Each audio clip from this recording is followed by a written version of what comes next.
Hi, this is Lee Smith here again for 3 Shades of Blue, your Grizzlies fan blog. Well, we're just a few weeks away from the start of training camp, preseason, and then right after that is the regular season. It's been a busy offseason for the Grizzlies, and we wanted to break it down with the guys who helped put the offseason together, namely Vice President of Basketball Operations, John Hollinger, and Director of Player Development, Stu Lash.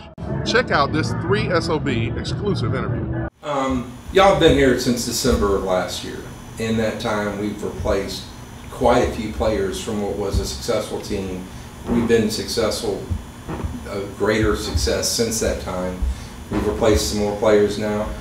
Where do you see this going as far as your ultimate picture of the puzzle?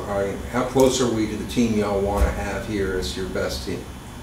I think we're pretty darn close right now. I mean, we, obviously turnover is just part of the business, and especially the new CBA almost set it up that they want it that way, with the contracts being so short, and just the natural life cycle of players' careers. But that being said, I think we have a core that we really like.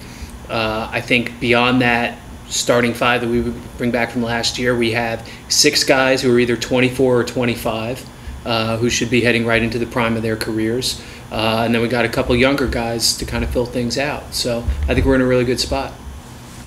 You were in charge of the draft, or the workouts for the draft, and we ended up with Jamal Franklin, but all night we were hearing on the TV that Grizzlies are moving, they're working the phones.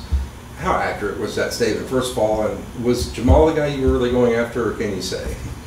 Well, I mean, we made a trade on draft night, so I mean, clearly, I mean, we were working the phones. We were trying to get the best deal we could for the franchise. It's part of our obligation. Is what we do. And without having a first-round pick, we were, curious to see who was looking to maybe move off their pick, and there were some guys that we had interest in, and if it was an opportunity presented itself to move up, we were listening. That's what you do. There's probably about 3 or 4 times during the course of the year that everything is open for business, where the phones are moving and every teams are talking.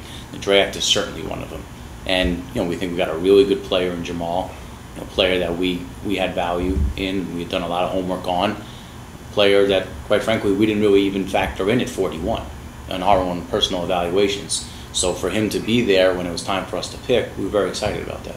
But going into the room and discussing this, how much was analytics taken into account versus how much were your workouts and what you've seen on the players?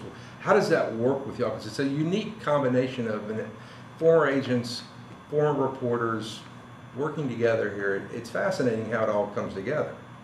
I think it's just all different sources of information, and you're just trying to piece them together and see which sort of combines to paint the best picture of the player. I mean, Jamal's case was interesting because he couldn't work out for anybody, really. He injured himself, and I think it was his first draft workout, and really couldn't do anything for anyone else after that. But you had an interview process, you had his statistical portfolio from San Diego State, you had all the film of how he played there, so that all went into the evaluation. When it comes time to make that decision, like John said, everybody has a voice. I don't think one voice is stronger than the other. And, we come out of that room together with a uniform decision. You talk about the draft workouts, while they are important, he also played 3 years of college basketball. So that's, probably somewhere around 90 games to evaluate, which we do. We watch every game he plays, every minute he plays. We talk to college coaches, not just, that coached him, but coached against him, maybe recruited him, did not get him. And we do that for every player, in the draft. Certainly the guys within our draft region.